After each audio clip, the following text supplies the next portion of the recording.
भारत और चीन के बीच सीमा विवाद को लेकर उपजा तनाव अब खत्म होने की उम्मीद है। ऐसा इसलिए क्योंकि दोनों देशों के राष्ट्राध्यक्षों के बीच करीब 5 साल बाद बुधवार को द्विपक्षीय बैठक होने जा रही है।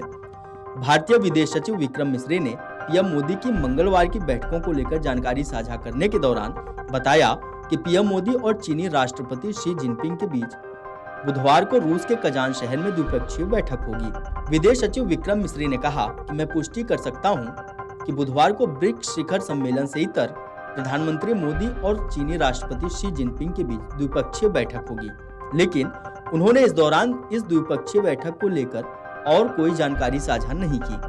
आपको बता दें कि भारत चीन के बीच एलएसी पर सीमा पर गश्त को लेकर सहमति बनने पर विदेश सचिव विक्रम मिस्री ने कहा कि चर्चा के तहत लंबित क्षेत्रों में गश्त और चराई गतिविधियां जहां भी हों 2020 की स्थिति में वापस आ जाएंगी। जहां तक पहले हुए विघटन समझौतों का सवाल है, इन चर्चाओं में उन समझौतों को फिर से नहीं खोला गया। कल जो समझौता हुआ वह उन मुद्दों पर केंद्रित था जो पिछले कुछ वर्षों से लंबित थे। प्रधानमंत्री मोदी के मंगलवार को रूस के कजान शहर पहुंचने के बाद ब्रिक्स शिखर सम्मेलन से पहले रूसी राष्ट्रपति व्लादिमीर पुतिन के साथ द्विपक्षीय बैठक हुई। पीएम मोदी की मंगलवार की बैठक की जानकारी देते हुए विदेश सचिव विक्रम मिस्री ने कहा कि प्रधानमंत्री मोदी का मंगलवार का पहला औपचारिक कार्यक्रम 16वें ब्रिक्स शिखर सम्मेलन के मेजबान राष्ट्रपति व्लादिमीर पुतिन के साथ द्विपक्षीय बैठक थी। दोनों नेताओं ने इस वर्ष जुलाई में मॉस्को में आयोजित 22वें वार्षिक शिखर सम्मेलन के बाद से द्विपक्षीय संबंधों में हुई प्रगति पर चर्चा की।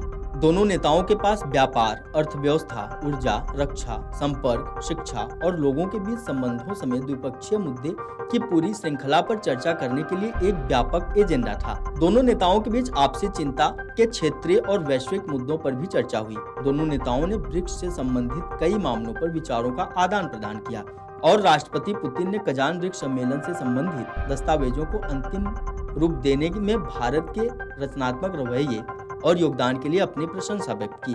विदेश सचिव विक्रम मिस्री ने आगे कहा कि दोनों नेताओं ने यूक्रेन में चल रहे संघर्ष पर भी अपने विचार साझा किए। प्रधानमंत्री मोदी ने दोहराया कि संघर्ष के समाधान के लिए बातचीत और कूटनीति ही आगे का रास्ता है। उन्होंने राष्ट्रपति पुतिन को यूक्रेनी नेतृत्व के साथ अपने जुड़ाव के बारे में जानकारी दी और कहा कि भारत इस क्षेत्र में शांति लाने में योगदान देने के लिए तैयार है।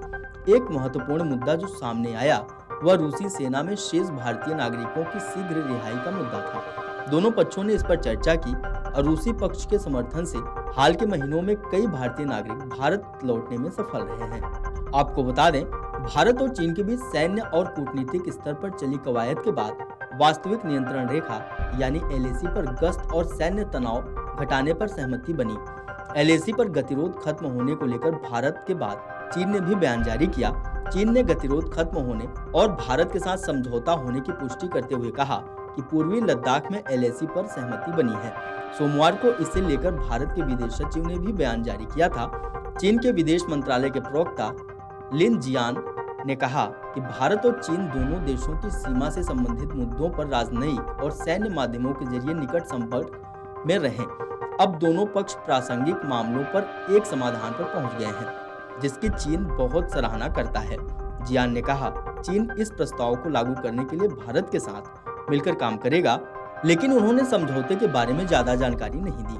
आपको बता दें कि भारत चीन के बीच एलएसी पर सीमा गश्त पर बनी सहमति को लेकर विदेश मंत्री एस जयशंकर ने भी प्रतिक्रिया दी थी। उन्होंने कहा था कि हम कह सकते हैं कि चीन के साथ सैनिकों की वापसी की प्रक्रिया पूरी हो गई है।